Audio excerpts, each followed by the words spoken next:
Sandy, listen, the man is just about to say it. Yeah, let's everybody listen. The USA Radio Network presents the greatest radio programs of all time. Henry Aldrich. Coming, Mother. The CBS Radio Workshop, dedicated to man's imagination, the theater of the mind.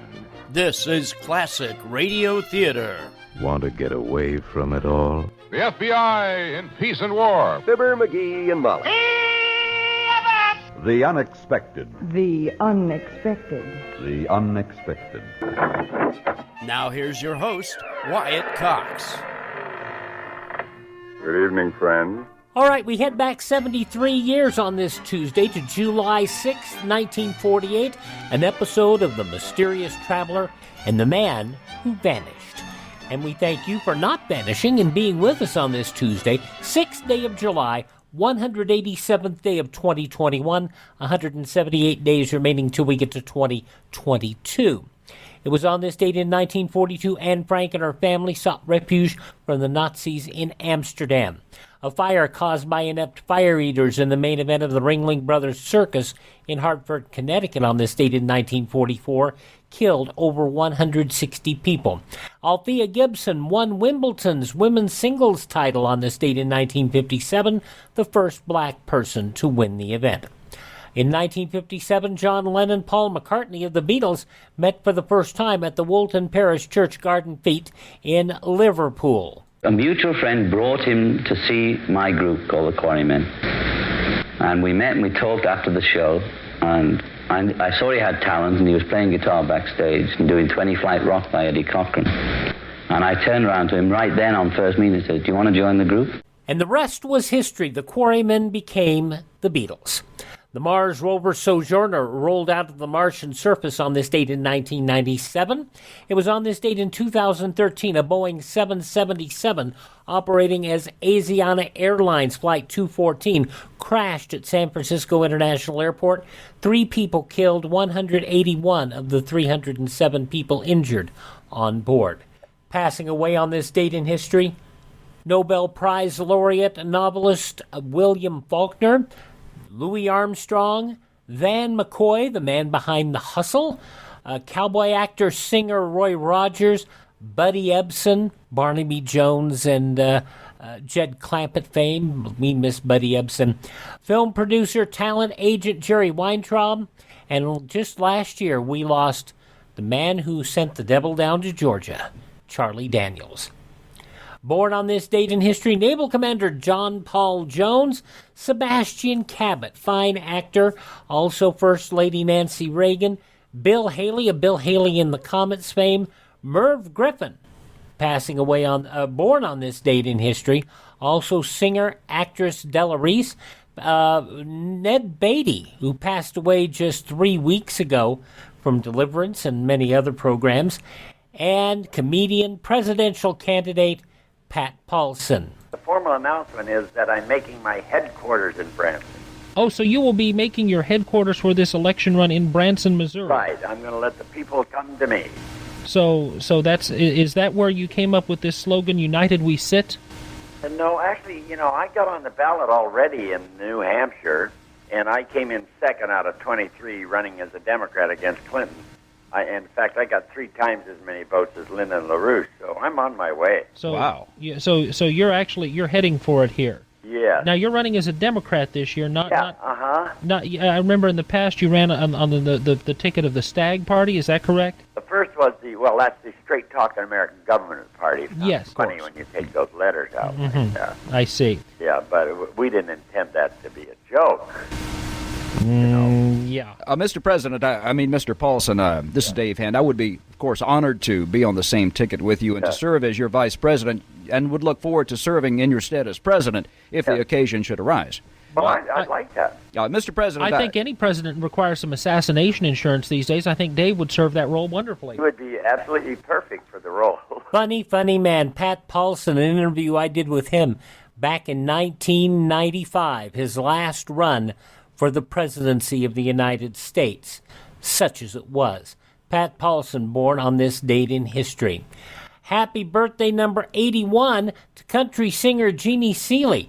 It's 76 for the 1965 Batman's Robin, Burt Ward. Well, there was 378 holies in Batman in the original series, and it worked out to be about 3 per half hour, because there's 120 episodes, 380, so it was about 3 per half hour. This has got a lot of the holies in there, and they're really intelligent holies. They're not just tied into, like I remember there was a thing in a spaghetti factory in the original series, and I said, "Holy ravioli, Batman!" But these holies are every bit direct to the situation, but they're richer, they're deeper, they're all of a sudden they're 2016. They're not past, they're current. Holy, here we go again, Batman. Holy whiskers! Holy birthday cake! Holy headache. Holy ball and chain! Holy triple feature. Holy slip disc! Holy known, unknown flying objects. Holy hamstrings! Holy mucilage! Holy rainbow. Oh my gosh, Burt Ward, 76 years old today. President George W. Bush, 75. Sylvester Stallone, also 75 today. Curtis James Jackson, better known to most people as the rapper 50 Cent, 46 years old. The twins, Tia and Tamara Mowry, 43 years of age, and actor Kevin Hart, 42. Those some of the people celebrating the 6th day of July as their birthday. If this is your birthday...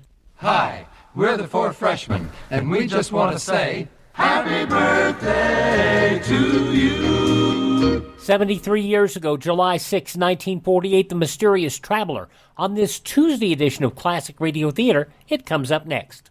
Let's see, if something costs less, but people are happier with it, that sounds like something to look into, and that's MediShare. Maybe you've heard switching to MediShare to pay for healthcare can save the typical family $500 a month, and that's huge, but it's also true that people are way more satisfied after making the switch, too. The customer satisfaction rate for MediShare is double that of the typical health insurance plan.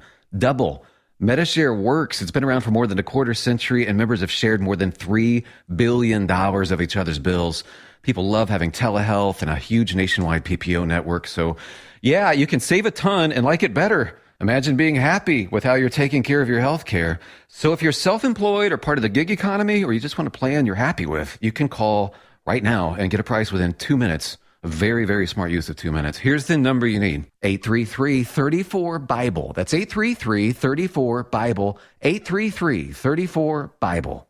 The best companion a pillow has ever had. You've heard me talking about Mike Lindell's Giza Dreams bed sheets now for a couple of years. They're the perfect companion to the MyPillow. Made with the world's best cotton called Giza, grown only in a region between the Sahara Desert, the Mediterranean Sea, and the Nile River. Its long staple cotton makes it ultra soft and breathable. And just like the MyPillow, there's a 60-day money-back guarantee, 10-year warranty. Try it for yourself. Mike Lindell and I promise you'll sleep better or you get your money back. Go to MyPillow.com, click on the radio listener special, use my promo code USA. You'll get 2-for-1 pricing plus free shipping, but only by using my promo code USA, or call 1-800-951-8175 and ask for the Giza Dream Sheets special, and the promo code USA gets you up to 66% off the entire line of MyPillow products. Sleep better with the Giza Dreams bed sheets and save at MyPillow.com, promo code USA. What does it mean to be an American? Just what are our American values? Working hard to succeed, loving God, country, and family, being honest, strong, and compassionate. Supporting our Constitution and recognizing that we are blessed to be living in America, the greatest country in the world. Our Bill of Rights protects us, our freedoms of worship, speech, and privacy, our right to own firearms, our right to trial by jury, our right to be free, to live our own lives without some bureaucrat telling us what to do. Most countries don't have these rights. Want to know more? It's all there in the book. Get your own free book, The U.S. Constitution and the Declaration of Independence. Then read it again, and this time share it with your friends. Our great Constitution is the basis of all of our freedoms, our inalienable rights. Get your own copy at freeusbook.com. Brought to you by the American Media Council. Classic Radio Theater on your favorite station on this Tuesday. Going back 73 years, July 6, 1948, The Mysterious Traveler.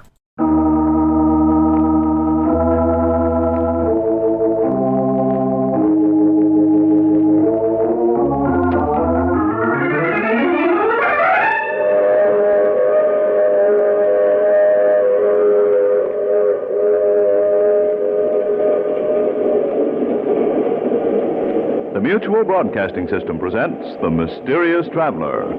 Written, produced, and directed by Robert A. Arthur and David Cogan, and starring tonight two stars of stage and radio, Wendell Holmes and Roger de Koven, in an original radio drama titled The Man Who Vanished.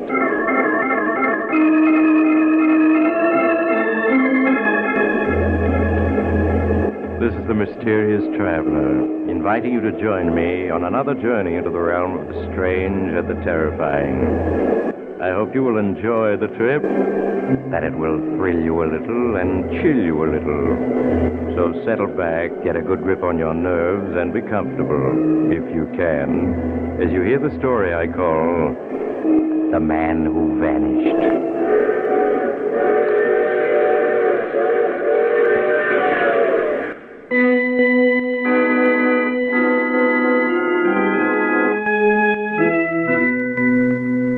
Our story begins in a small, white-walled hospital room.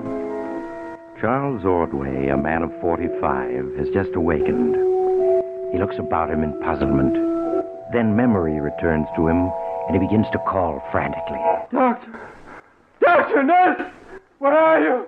I must speak to the doctor! Yes, Mr. Ordway, what is it? Are you the doctor? No, sir, I'm only the attendant. You want to speak to Dr. Harvey? Yes, I must. It's a matter of life and death. Okay, Mr. Ordway, okay. Dr. Harvey, 402, please. He's coming now, sir. Thank you. Tell me, what day is this? It's Friday, isn't it? It must be Friday. Sure, it's Friday, Mr. Ordway. But here's Dr. Harvey now. Good morning, Mr. Ordway. You wanted to speak to me? Yes, doctor, but tell me quickly, what time is it? It's just 10 minutes past 10, Mr. Ordway. Oh, thank heavens, my brother John isn't dead. There's still time to save him. Your brother? Yes, doctor, when I woke up, I didn't know how long it was since I was brought here to the hospital and drugged into silence, but I don't suppose they told you about John. No, I'm afraid they didn't. Well, then I'll tell you. I'll make you believe me. John's safe for several hours yet, so I can tell you the whole story. The story they wouldn't give me a chance to tell. Yes, go right ahead, Mr. Ordway. I'll just sit here and make myself comfortable. Well, I'll try to tell it calmly, Doctor. I don't want you to think I'm hysterical. First of all, you have to understand that my brother John is a freak of nature. A freak? Yes. He's perfectly healthy and highly intelligent, but he was born without any natural coloring at all. His eyes are pink. His skin is a chalk white. His hair is like bleached flax. His eyebrows and lashes are practically invisible. It's a most unusual condition, but it happens once in a while. It's called albinism. Well, it's a hideous condition for an intelligent, sensitive man. John's boyhood was a torture for him until our father took us both out of school and had us tutored to spare John the misery of being considered a freak of nature by the other children. Yes, I understand, Mr. Ordway. Please, go on. Well, as we grew up, John's chief interest was science. So I studied it, too. Our father had a complete laboratory built in our home. After his death, we continued to live there together, working on experimental research. Along what lines, Mr. Ordway? Well, our efforts were centered on discovering a cure for John's condition. To achieve that, we worked hopefully for years, but we always failed. My brother remained outwardly calm, but inwardly he began to brood. Then, one evening, he came into my room. Charles. Oh, yes, John. Finished in the lab? In a way, Charles. I have something to show you. Show me? You mean you found a cure? Not exactly. Look at this wire cage. Examine the white rat I have in it. White rat? Good heaven. This morning, that was an ordinary white rat. But now, look at it. It's like a rat made out of glass. It's almost transparent. It is transparent. You can see completely through it. But, John, this is amazing. This is what I've been working on these last months, Charles. I've been developing a serum that would alter living tissues to make them transparent. I wouldn't have believed it possible. I don't see why not. Nature does it all the time. She makes jellyfish that are quite transparent. Oh, yes, of course. I didn't think. But this is only the first step. My next step is to develop the serum further, to make living tissues invisible. Invisible? You look skeptical, my dear Charles. But look at this rat. He's half invisible already. In a dim light, he'd vanish.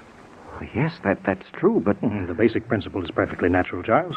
It's only a matter of refining it. And then, Charles, well, take a freak like myself. So colorless, he's already well started toward invisibility. I'll find out what it's like to be completely unseen. Someday soon, Charles, I'm going to have a real surprise for you.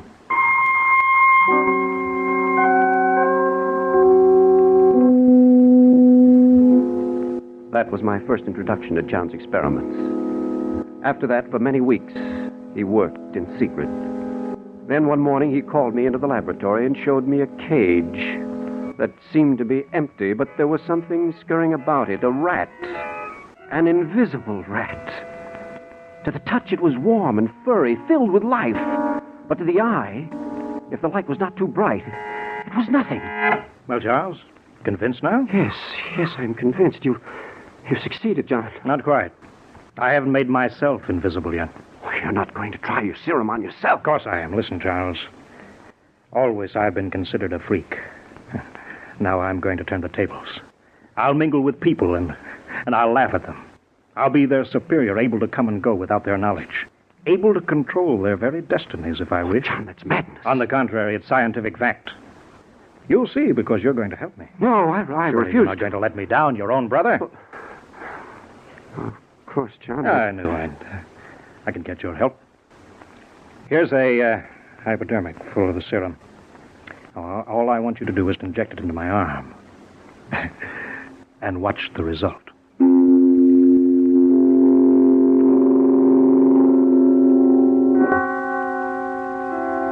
I tried to refuse, but John wouldn't let me.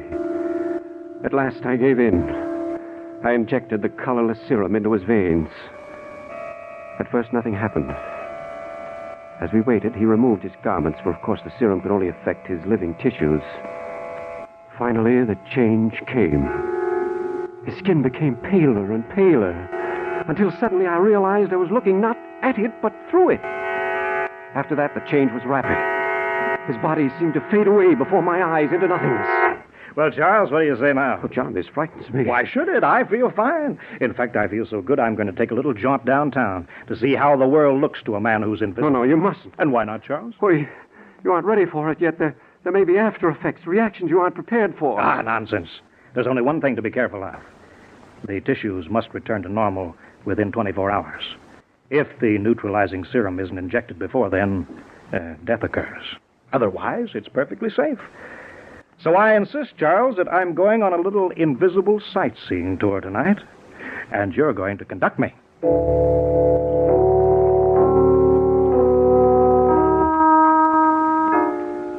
Again, I tried to say no, but John was insistent. At last, I gave in. His was always the stronger will. We took the car, and I drove downtown. He sat beside me, unseen as the very air, laughing to himself. John, let's turn back now. Turn back, I should say not. Drive to Main Street and park around the corner from the Watson Jewelry Store. The one where our old schoolboy companion Harry Watson works for his father. Why, John? Because I'm going to try an interesting little experiment. That's why.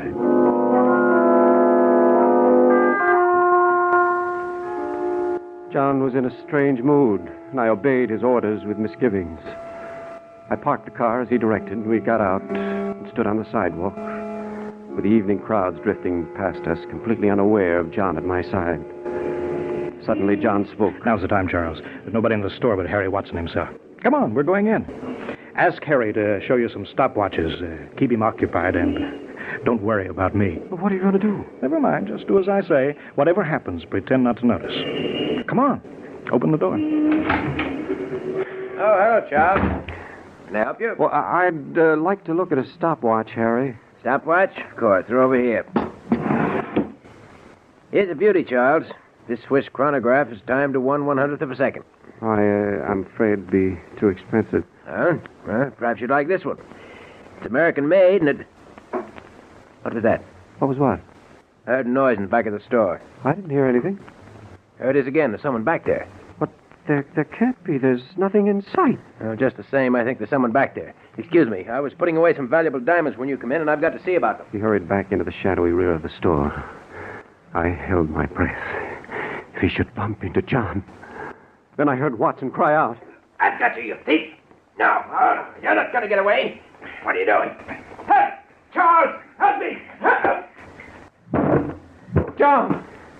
John, what's happened? Come on, quickly. We have to get out of here. What happened? The fool bumped into me in the shadows. He was so excited he didn't even realize he couldn't see me. I used a paper knife I picked up and taught him a little lesson. He's not dead. Come on, we got to get out of here. Someone may have hurt him.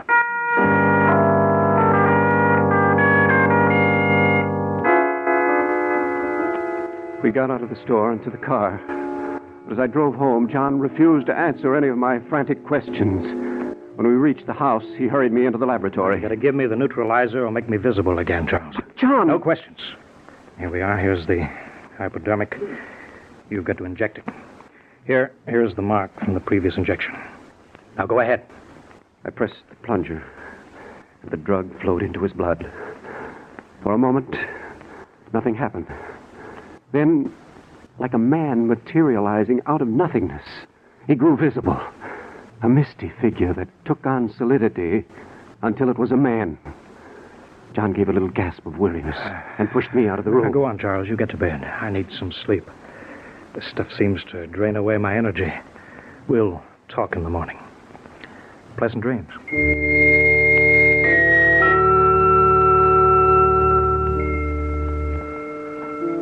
The next morning, I was having breakfast when John finally appeared. Good morning, Charles. Sleep well? John, look at this newspaper. Anything in it? Yes, there's something in it. Look at these headlines. I see. Local jeweler killed, store robbed, $50,000 worth of diamonds missing. Huh. You killed Harry last night. Yeah, so it seems. Pour me some coffee, will you? John, I don't understand you. You've killed a man and you act as if it amounted no more than swatting a fly. Well, does it? Of course it does. I can't feel that way about it. When we were small boys, you'll remember that Harry Watson was one of my chief tormentors. Yes, but... I've always planned to pay him back. Last night I decided to play a little joke on him. Murder is hardly a joke. I didn't intend to kill the fool.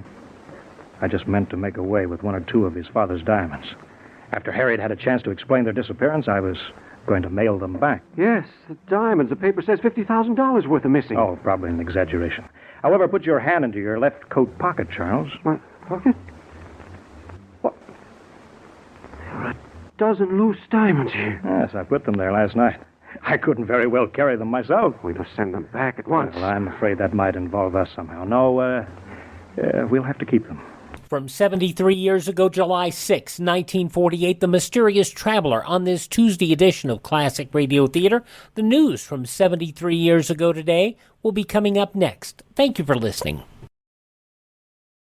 Classic Radio Theater friends and family, you've heard me talking about the MyPillow Premium Pillow Special, which continues now.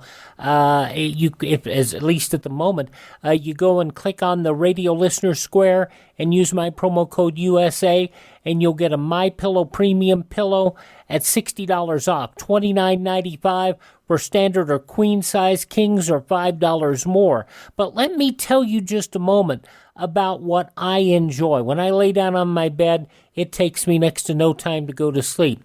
And that's because I have a MyPillow not just for my head, but for the rest of my body, with my MyPillow mattress topper. You know, why spend thousands of dollars for a brand new mattress when just for a fraction of that, you can get a MyPillow mattress topper? It's an exclusive 3-layer design with a layer of MyPillow foam for support, a layer of transitional foam to help relieve pressure points, and an ultra-soft patented temperature-relieving cover 10-year warranty, cover that's washable and dryable, made in the USA. It is backed by Mike's 60-day money-back guarantee. You don't like it, send it back, you get your money back. You can save 30% when you use my promo code USA or call 1-800-951-8175, and Mike will give you 2 standard MyPillows absolutely free. That's promo code USA or call 1-800-951-8175. Use my promo code USA. That promo code will save you up to 66% on the entire line of MyPillow products. Easiest thing, go to MyPillow.com, click on the radio listener square, use my promo code USA. That's the best way to get a great deal of savings on MyPillow products.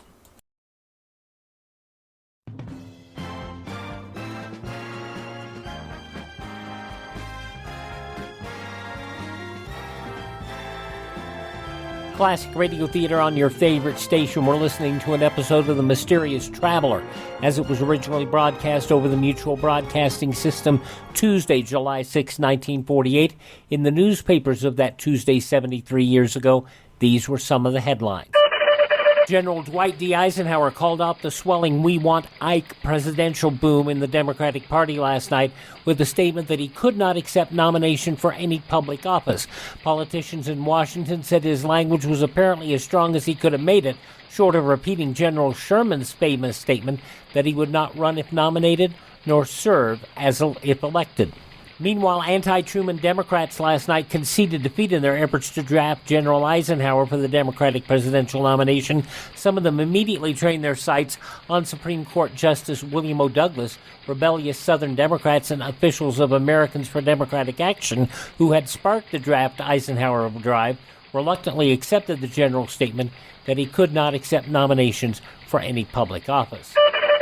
Arab leaders yesterday voted to resume full-scale fighting in Palestine when the truce expires at 2 a.m. Friday. That, according from Cairo reports last night.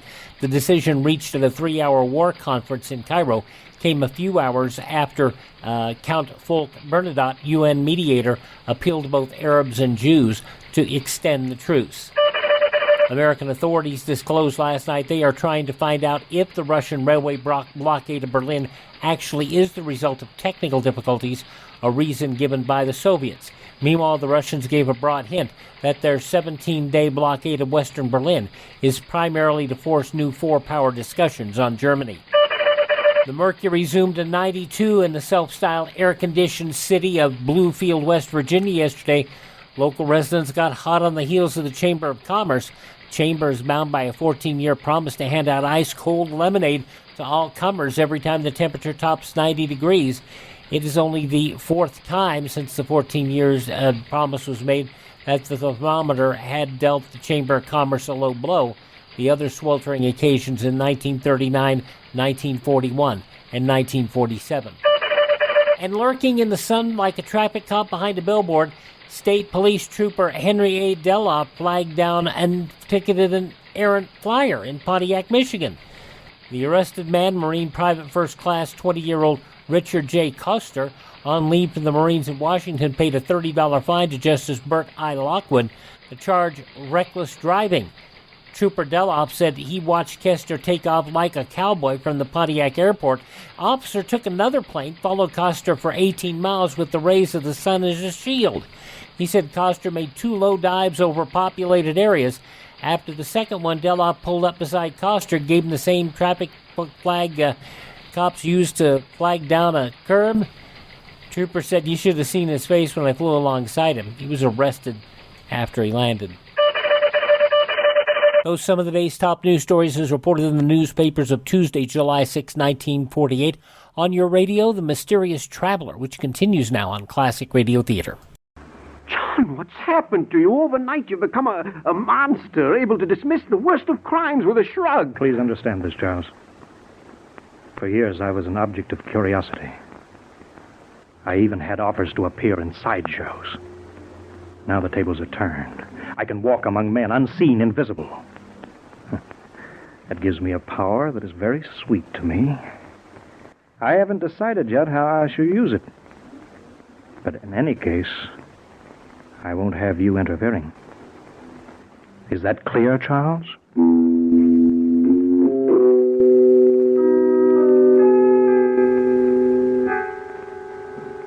With that, John retired to his laboratory and remained there alone the rest of the day. It wasn't until after dark that he emerged to find me staring with horror at the evening paper. Oh, Charles, what does the paper say? It made you look so pale. The police found your fingerprints on the knife that killed Harry Watson. What? Let me see it. Here. Yes. The police investigating the murder last night of Harry Watson, local jeweler's son, state they are trying to trace down fingerprints found on the paper knife used as the death weapon. They also admit they have discovered further evidence which they hope may bring about an early arrest. They may be here any minute. Ah, nonsense. Even if I did leave a print, how can they trace it to me? Talk of an early arrest is just bluff. And besides, That may be the police now. If it is, what do we do? Oh, it can't be. But if it is, let them in. Let me do the talking. All right. Yes, what is it? Mr. Charles Ordway? Yes, I'm Charles Ordway. I'm Inspector Long of the Homicide Squad. I'd like to ask you some questions, if you don't mind. Oh, no, not at all. Come in. We can talk in the living room. What is it, Charles? John, this is Inspector Long. He says he wants to ask me some questions. Really? What in the world about? I don't know. I confess, Inspector, I can't imagine I what. want to ask you what you can tell me about the death of Harry Watson. Watson the jeweler? The one we were reading about in the paper? That's the one. Your brother was seen leaving the jewelry store a few minutes before Watson's body was found. Someone recognized him. Why, yes, that's true, Inspector. Charles dropped in last night to buy a watch for me. But he didn't find quite what I wanted. I'd rather hear him tell it. Well, that's all there is to it. I looked at the watches and then left. Watson was all right when I left him. I see. There's no one else in the store? No one I could see. Well, I'm sorry, I can't tell you more. I'm sorry, too. Well, just for the sake of helping us, would you be willing to let me take your fingerprints? Well, of course you don't mind, Charles. You're thinking of the prints the paper says were found on the death weapon, aren't you, Inspector? Frankly, yes. Well, they aren't, Charles. I can assure you. It's just a check. Here, Mr. Ordway, if you'll just press your fingerprints against this gelatin plate I have in this envelope. Like this? That's right. Thank you. You wouldn't want mine, too, I suppose? Well, if you'd like to add yours to your brother's. Well, I was just joking. By the way, Inspector, how do you go about tracing down unknown fingerprints such as those of this killer? Well, this is one way, and... excuse me, a cigarette? Oh, thank you. Yeah, you're asking how we check fingerprints. Well, we have several methods. The FBI records, Army and Navy records, and the one source few people know about. And what's that? Hospital birth records. For a number of years now, they've recorded the footprints and fingerprints of every baby born in this city. In the morning, we'll start checking these records as far back as they go. Well, that's very interesting. Well, sorry, Inspector, we couldn't be more helpful. It's all in the game. Good night, gentlemen. Good night, Inspector. Now, don't bother to show me out. Did you hear that? They're going to start checking fingerprints on hospital birth records. And our prints were among the first ever to be recorded in this town. Father insisted on it. Perhaps they'll overlook yours. I can't risk it. But I'll stop them. I'll stop them somehow. 73 years ago, July 6, 1948, the mysterious traveler on this Tuesday Classic Radio Theater. Friends, Laura Leibowitz at the International Jack Benny Fan Club is conducting a fundraiser to purchase the Maxwell that Jack rode in many movies for the fan club. Now, the International Jack Benny Fan Club is a 501c3 not-for-profit. Your donations are tax-deductible. Help preserve a slice of Jack Benny history by going online to their website, jackbenny.org. That's jackbenny.org, and help preserve the real-life Maxwell. If you enjoy our Classic Radio Theater broadcasts and want to start building a collection of your own, go to classicradio.stream. That's classicradio.stream. There you'll find links to great classic radio collections on CD, along with links to great reading on classic radio, plus Classic Radio Theater on demand. Check out our webpage, available now at classicradio.stream. That's classicradio.stream. And enjoy. Do you have a home that you don't want anymore? We can buy it from you within 24 hours. Any home, size, or condition. For over 20 years, we've been buying homes for cash and helping homeowners sell their homes immediately, with no listings or strangers walking through your home. Are you moving? Did you lose your job? Going through a divorce? Whatever the reason, if you're in a bind and you know that you need to sell your house fast, call the expert team at I Need to Sell My House Fast. We'll make you a serious cash offer to buy your home in 24 hours and let you walk away from it. No listing, no waiting. Sell any home, any size, any condition, now. Call the expert team at I Need to Sell My House Fast. Make this free call now. 800-478-6084. 800-478-6084. 800-478-6084. That's 800-478-6084. Life can be full of risks. One thing you shouldn't take a risk with ever is your family's health insurance. If you're self-employed or you now need affordable health insurance, you need to make this free call right now and see how the Health Insurance Helpline can help you get it. We specialize in helping the self-employed and people just like you that need affordable health insurance to get it. We have short and long-term health insurance plans, and some even cover dental, vision, and prescription drugs. Don't take a risk with your family's health insurance. It's not worth it. If you're self-employed or now need affordable health insurance, call right now and learn for free how to get it. Listen, affordable health insurance plans for everyone just like you are a free phone call away. So give us a shout right now. 800-470-8021. 800-470-8021. 800-470-8021. That's 800-470-8021. Wednesday's Classic Radio Theater, we go back 72 years, July 7th, 1949, and the 5th episode of Dragnet. But right now, the conclusion of The Mysterious Traveler, 73 years ago, July 6th, 1948. Without explaining, he hurried into the laboratory. 10 minutes later, he emerged, dressed to go out. His hat pulled well down over his face, and his face... What is it? Why are you goggling at me? Your face, I can't see it, or your hands either. Of course not. I took an injection of transparency serum. Now, I'm going to drive downtown, Charles. With this coat and hat on, I'll look like an ordinary driver to anyone who sees the car. When I get where I'm going, I'll take off these garments and leave them in the car. Then no one on earth will be able to see me. But where are you going? To police headquarters.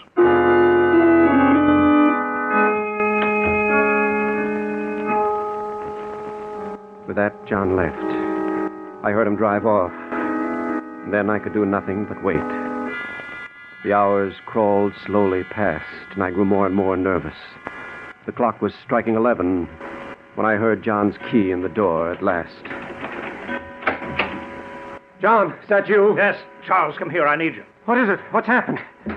It's my ankle. I think it's broken. Here, lean on me. I'll help you into the living room. Yeah. Oh, careful. What? John, your coat's all bloody. Yes, they shot at me. Nicked my side. It's not serious, Charles. Here, let me sit down. Shall I call a doctor? No. We'll tend to the bullet scratch and the ankle ourselves. It's a reasonable price to pay, considering that Inspector Long is dead. Dead? Yes, he fell from the window of his office on the 6th floor of police headquarters, while apparently quite alone in the room. And you killed him, too? Of course I did. I had to.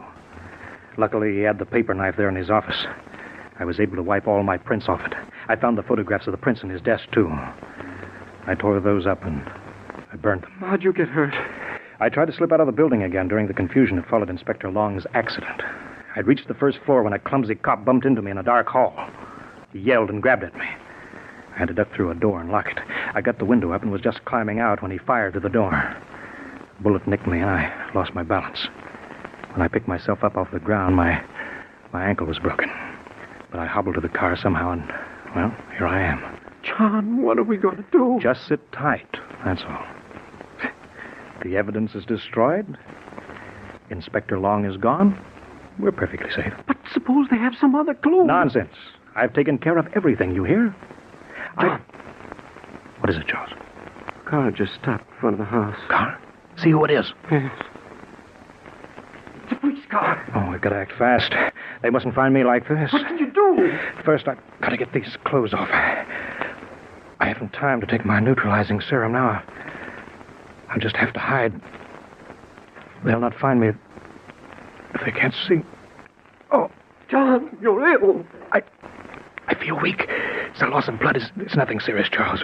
But I may faint. If I do... Yes, John? Hide my clothes in the kitchen hamper. Yes. Then carry me down to the cellar. Put me in the empty storage room. Lay me on the Excelsior there. Now, if they look in, they'll see it's empty. They won't go stumbling around. Do you hear me? Yes, I hear. But, John... He fainted in my arms. I had no time to think. Swiftly, I did as he had instructed. I carried him down to the small storage room in the cellar, placed him on some Excelsior in a corner, and hurried back upstairs. Already the police were pounding on the door. I jammed John's bloody clothes into the kitchen hamper, and then I hurried to the door. Yes, what is it? The police, Mr. Ordway. We're coming in. Bill, Joe, come on. Yes, Captain. The rest of you watch the house and see that no one leaves. What is the meaning of this? I demand an explanation. And you'll get it. Now, where can we talk? In here? Good. All right, please sit down, Mr. Ordway. I'm Detective Captain Belden. My chief, Inspector Long, was here earlier. Yes, I know, and I answered all his questions then. Well, now I'm asking more questions. Long's dead. Inspector Long dead? But even so, Listen, why? Ordway. Long smelled a rat in this setup someplace, and earlier tonight, when he got your fingerprints, he also got your brother's. But he didn't. He got them on a cigarette case when your brother took a cigarette. It's an old trick. After he died tonight, we found the case in his pocket, carefully wrapped. Well, what of it? In some mysterious way, all the pictures of the murder prints we took off the paper knife that killed Watson had vanished. But we had the negatives. We made new prints and discovered they checked with your brother's prints on Long's cigarette case. Ordway, your brother killed Harry Watson last night. That's completely ridiculous. Is it? Okay, we'll see. Where's your brother now? Why, he's not here. He went away on a trip. Hiding, huh? Bill, Joe? Yes, Captain. Search the house from cellar to attic. And don't miss a thing. Right you are, Captain. Come on, Joe.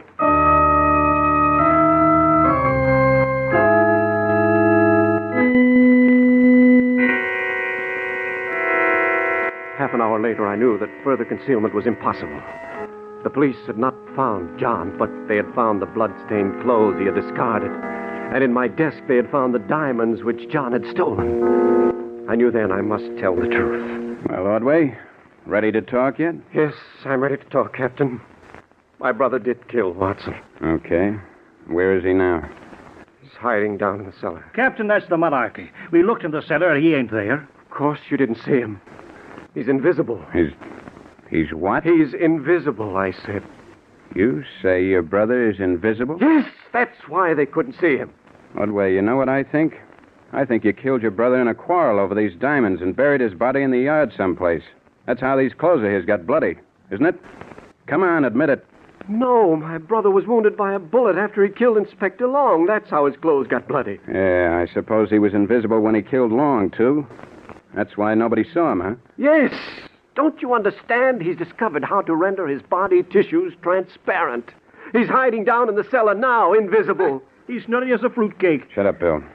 Ordway, your brother is down in the cellar now. Huh? Yes, he is. He fainted, and I carried him down there. And just which room is he in? The little storage room at the foot of the stairs, the one with the metal door. How about it, boys? Did you look there? Sure we did, Captain. We looked in there twice. There ain't a thing in that room but a little Excelsior. Right, we both looked. That room is as empty as a busted piggy bank. You see, Mr. Ordway? If he'd been there, my men would have found him. But he's there. They didn't see him because he took the serum. He made himself invisible. All right, Mr. Ordway. Just calm yourself. Now, listen, my men say the room is empty. Yeah, except maybe for rats. We heard a couple stirring in the Excelsior, so we bolted the door after we looked in. Figured we might as well keep the rats inside. You bolted the door? No, you mustn't. Captain, we've got to let John out. If he's not let out, he'll die. I've made plenty of whacks, but this is a new one. Yep, he's got it bad. Ordway, I'm afraid you'll have to come with us. Now, will you come quietly, or will I have to put the handcuffs on? No, you can't take me away. I have to let John out of that room. If he doesn't get an injection of the neutralizing serum inside 24 hours, he'll die. Sorry, Mr. Ordway, but come on, boys. Give me a hand. Got to get him to the psychopathic ward fast. No, you've got to believe me. You've got to let go of me. No!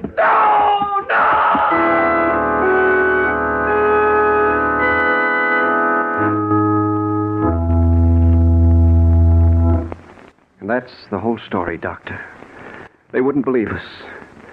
They brought me here to the hospital charged with John's murder. And when I kept trying to tell them he was alive, they gave me a narcotic.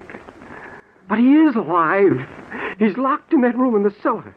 And if he isn't let out soon, he'll die. 24 hours is the limit, but there's still time to get to him. Yes, I understand, Mr. Ordway. I'll see to it that he's released at once. You mean it, Doctor? You believe me? Yes, of course. Oh, attendant. Call me, Doctor?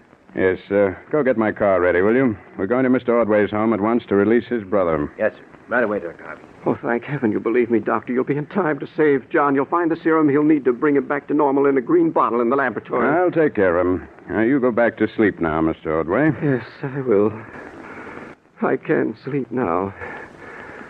I can sleep. How is he now, Doctor? He's quiet now.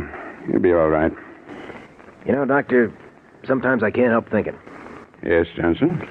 You know, he's locked up here at State Hospital for bumping off his brother. Eventually, they found his brother's dead body locked in a little room in the cellar. But I can't help wondering what the cops would have found if anybody had taken Mr. Ordway serious that night he was brought here 10 years ago.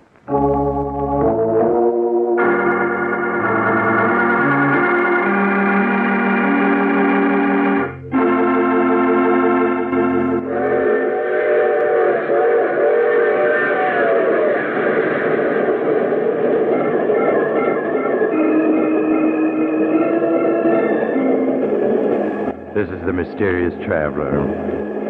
So John could make himself invisible, could he? But unfortunately, he did too good a job of it. For he hasn't been seen around for a long, long time. That's the trouble with having unusual powers. Sometimes they get you into unusual difficulties. Speaking of difficulties, Oh, you'll have to get off here. I'm sorry. But I'm sure we'll meet again. I take this same train every week at this same time.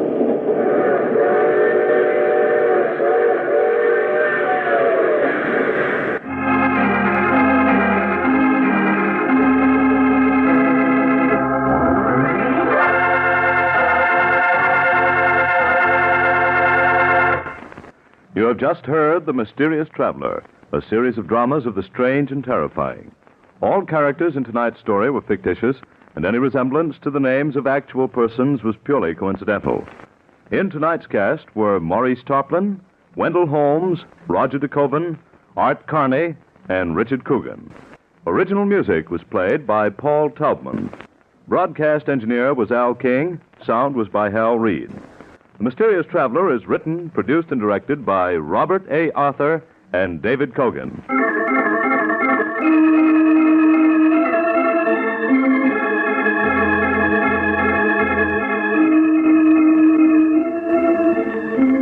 Listen next week to a tale titled Bury Her Deep. Another strange and suspenseful tale of the Mysterious Traveler. From 73 years ago, July 6, 1948, The Mysterious Traveler on this Tuesday edition of Classic Radio Theater.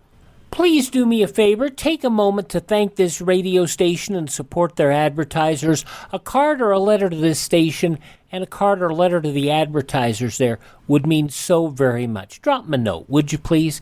And by the way, I'd love to hear from you. Drop me a note, classicradio.stream. That's classicradio.stream, where you can stream our Classic Radio Theater programs, learn more about classic radio collecting, or contact me, classicradio.stream. Our programs are available anywhere our podcasts are served and through our website. That way, if you miss a day, you do not have to miss a show. Just search through iHeartRadio, Spotify, Spreaker, any podcast app, and search for USA Classic Radio Theater. Have yourself a great day. I'm Wyatt Cox. Tell all your friends the great radio shows are right here at this spot on your radio dial. Classic Radio Theater on your favorite station in the USA Radio Network.